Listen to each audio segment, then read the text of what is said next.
Systems online.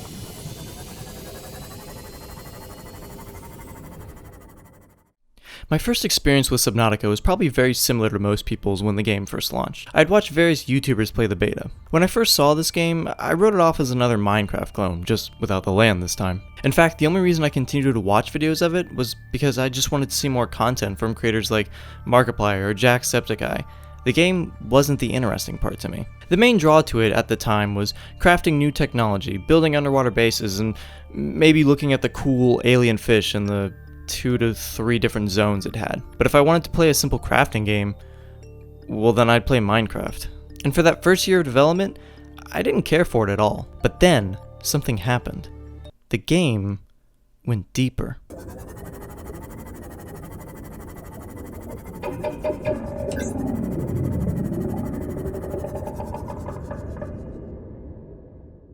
A little over a year later, around September of 2016, an update to the game was added. With it, it brought new unseen creatures, like crab squids, warpers, sea dragons, new gear, new bases, and deeper environments. There was a reason to be interested now, and that reason was exploration. Now, it's not as if there weren't different areas of the world to explore before this update, but the thing was, they were all relatively easy to get to. These new areas were not, but we'll come back to this later. First, I want to go on a small tangent about exploration. My first real experience with exploration in a game was Skyrim. I did play games like Ocarina of Time and Majora's Mask, but I was too young to really go and explore and enjoy all the world had to offer. But I vividly remember my first playthrough of Skyrim, and how long it took me to beat it because of how much there was. If I was walking to an unexplored area, I'd probably find 2 to 3 dungeons at the least on the way there. And I always felt like I needed to see what was inside, or I'd have a random encounter with a person and try to find everything out about them. The game had so much to offer, but there was one problem. One thing that made it feel less like an open world and more like a map with several different zones. And that problem was fast travel. If you want a more in-depth video on why fast travel isn't great the way it is right now, I'd recommend watching this one. I'll put a link in the description. But basically, my thoughts are, why create this massive open world filled with so many things like dungeons and random encounters if players can just skip most, if not all of that content as long as they've been to a nearby city at least once? I think the expression, "it's not about the destination, it's about the journey," applies perfectly to open world exploration games. Subnautica doesn't have fast travel. Well, okay, it does have portals, but those are in very specific locations that only take you to one place, not anywhere on the map, and they don't even really come into play until like the end game. So this means that just traveling from a place like the safe shallows all the way to the inactive lava zone is something that's going to be difficult on its own. You have to prepare for the journey. You have to make sure that you have enough food and water, bring along the right tools, make sure every item is fully charged, bring along extra crafting materials in case of emergencies or breakdowns. Then you can finally start your journey. With Skyrim, it's clicking a place on the map, or somewhere very close to it. In fact, let me show you what a typical journey looks like in Subnautica.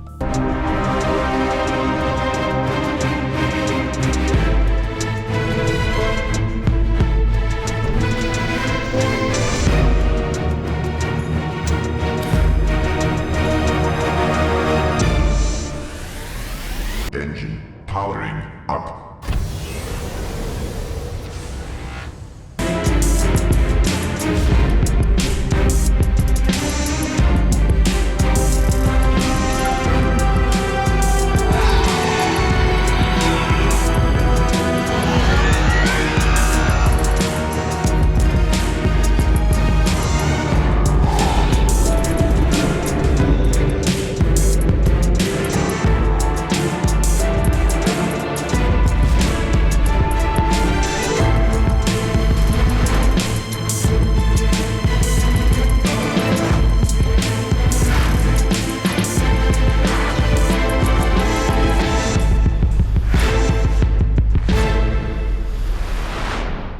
Now here's a typical journey in Skyrim.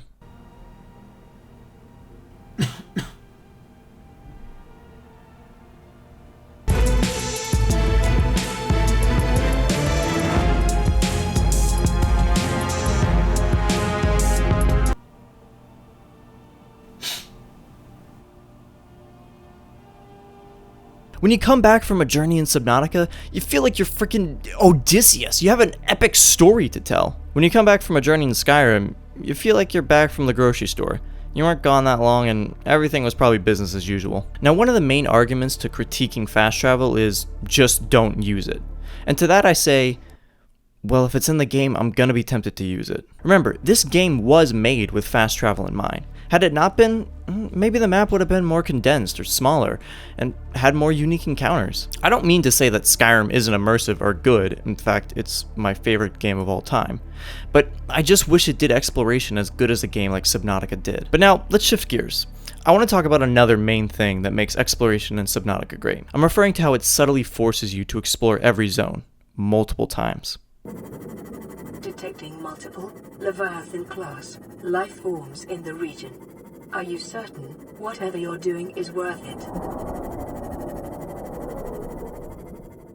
Like I said earlier, in this game, you're going to be doing a lot of crafting, and each zone contains specific materials you'll need for various things to craft. Also, each zone has what's known in the game as fragments, which are basically scannable objects that unlock new technology to craft. So even if an area looks boring or you've been there 100 times already, you're still going to go back because that specific area has something you need that all the others can't give you. And spending more time in each of the zones of the world means creating a more memorable experience with them. I still remember the first time I visited the Mushroom Forest so I could get fragments for my Cyclops submarine. I remember then spending almost an hour trying to find most of the parts, only to be scared away after seeing a Reaper Leviathan get really close and roar at me. Or how about the first time I found the Lost River and went searching for alien artifacts, then get teleported out of my vehicle by a warper, and then ended up having to fight a crab squid. If all the fragments and resources were randomly scattered throughout the map differently every time I started a new game, then I'm willing to bet I wouldn't have to explore far to find the essential things I need, and therefore I wouldn't be creating those memorable moments. Compare this to a game like No Man's Sky. Now, I have heard that it's gotten a lot better and has many more updates that improve upon it, kind of like Subnautica. But when it first launched, its main theme was exploration. The problem though was that since everything was procedurally generated, most of the materials you would need could be found right as you land on a new planet. So then why would I want to explore the rest of the planet if I already found the things I was looking for? Also, almost every planet had the exact same materials and buildings.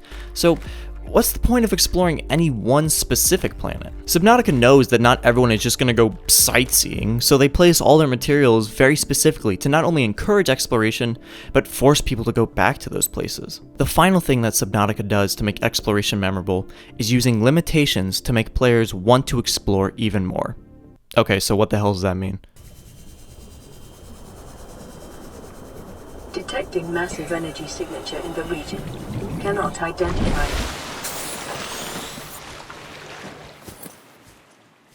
Since Subnautica is a game that, for 98.99% of the time, takes place underwater, yeah, you guessed it, there's an oxygen meter.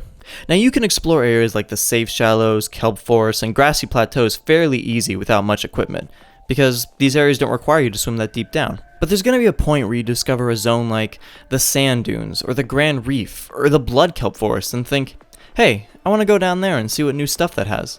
But you're blocked. Not by an invisible wall, but by the oxygen. You need better equipment and submersibles that can take you down there. And now, if you're like me, your curiosity is getting the better of you. You want to explore that zone even more. I mean, if it's essentially locked away at the moment, there must be something really cool down there, right? So you go back and you craft a small submarine, which you get from farming materials in other zones, harkening back to the point about the game forcing you to re-explore areas. And you finally get down to that area. And then you see another area that goes down even deeper. This could be the deep Grand Reef or the Lost River, whatever. And you realize your small submarine can't handle the pressure in those even deeper areas. So then you need to craft a bigger submarine, and now you need to get parts to make that from the new areas you just found, and then you take the big submarine down to the even deeper area, and then you find an even deeper... Okay, so it goes on one more time, but I don't think I need to explain the process again. The point is that for a majority of the game, there's always a new place to explore, but because you're limited, there's so much work that goes into just being able to access the new area. So when you finally get there, it's like opening a gift on Christmas. You've been waiting forever for this.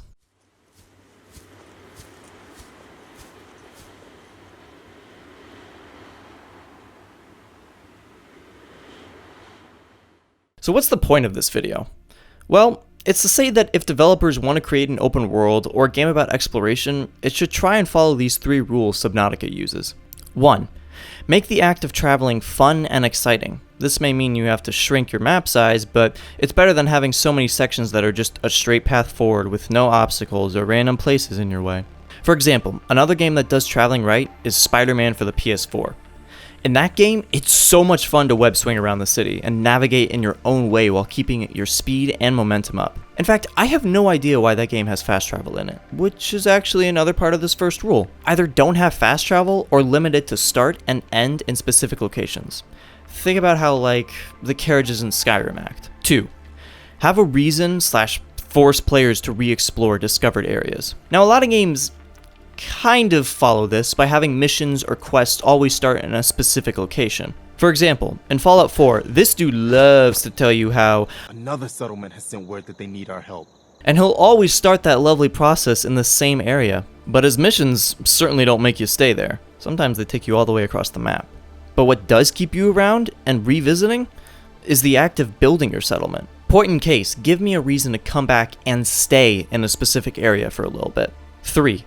Don't be afraid to limit players in exploration, as long as you do it cleverly, aka no invisible wall. Breath of the Wild is a game I can think of that also does this good. You can technically go anywhere on the map at any time, but you won't make it far without the right equipment for zones that have colder, warmer, or fiery temperatures. If you can limit players from going to places in the beginning creatively, then more than not, when they finally break past that limitation, they won't feel annoyed. They'll feel accomplished. If you can have even just one of these things be in your game, you'll have people loving it. If you can implement all 3, you'll have people playing it for hundreds of hours.